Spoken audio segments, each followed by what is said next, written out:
Hello viewers, কেমন আছে সবাই? আশা করছি খুব ভালো আছো, আমিও ভালো আছি। তো আজকে বানাবো পটল একটা অন্যরকম রেসিপি। তো তোমরা যারা যারা পটল খেতে একদম পছন্দ করো না, পটল খেতে ভালোই বাসো না, তাদেরকে আমি বলবো এইভাবে তোমরা পটল বানিয়ে বাড়িতে খেও, আশা করছি তোমাদের ভালো লাগবে।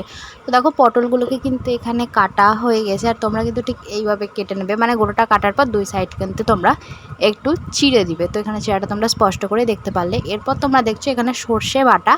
তো এবার যেটা করতে হবে সেটা হচ্ছে কড়াইয়ে তেল নেবে, তার মধ্যে 5 ফোড়ন দিয়ে দেবে, আর হচ্ছে একটু মানে দুটো লঙ্কা চিড়ে তোমরা দিয়ে দেবে। এরপর কিন্তু কেটে রাখা পটলগুলোকে দিয়ে দিতে হবে। আর তারপর যেটা করতে হবে সেটা হচ্ছে পটলগুলোকে কিন্তু ঠিক এইভাবে লাল লাল করে কিন্তু তোমরা ভেজে নেবে, খুব বেশি কড়া করে ভাজবে না, এইভাবে ভাজবে।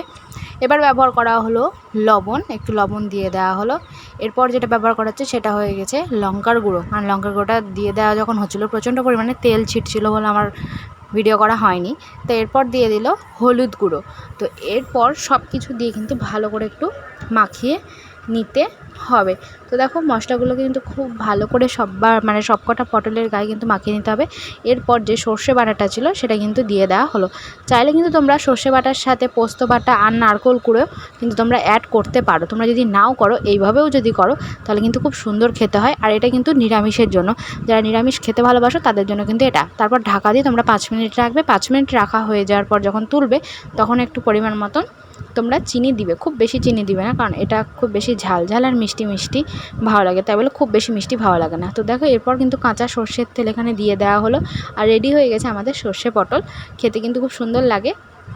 তো দেখো এইভাবে তোমরা কিন্তু মাখা মাখা করবে। আর দেখো সর্ষেগুলো থেকে কিন্তু তেল কিন্তু ছেড়ে দিয়েছে। তারপর কিন্তু সর্ষের তেল তোমরা দেবে, যখন দেখবে যে তেল ছেড়ে যাচ্ছে তখনই কিন্তু তোমরা মানে সর্ষের যে কাঁচা তেলটা সেটা কিন্তু তোমরা একটু দিবে। দিয়ে কিন্তু বেশিক্ষণ না, জাস্ট কয়েক মিনিট, 1 থেকে 2 মিনিট মতন একটু ফুটিয়ে নেবে। তো তোমরা দেখো এরপর আমরা সার্ভ করে নিলাম সুন্দর সুন্দর সর্ষে পটল। আশা করছি তোমাদের এই রেসিপিটা ভালো লেগেছে। ভালো লাগলে অবশ্যই আমার চ্যানেলটাকে এসে সাবস্ক্রাইব করবে, ভিডিওটাতে লাইক করবে এবং কমেন্ট করবে। আর বাড়িতে যারা যারা এখনও ট্রাই করেনি তারা ট্রাই করে নিয়ে, আর যারা যারা পটল খেতে ভালোবাসো না তাদেরকে বলবো এইভাবে তোমরা পটল রান্না করে খেও, মাছ মাংসের দরকার হবে না। এটাই ভাত ডাল আর এইভাবে যদি পটলের তরকারি থাকে তো সবাই চেটে মুটে খেয়ে নেবে। তো চলো আজকের মতন টাটা, বাই বাই, দেখা হচ্ছে নেক্সট কোনো রেসিপি ব্লগে। সবাই ভালো থেকো, সুস্থ থেকো, tata.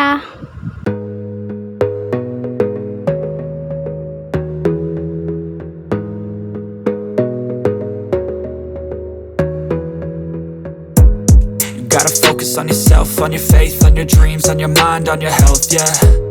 You gotta work, never tell, keep your head down, find what you love and excel, yeah. Push and pull and repel any hate, go create what you want, feel compelled, yeah. And once you finally get a taste of the race, you'll never look back once you felt that. Don't let somebody take your time and your worth, just focus on yourself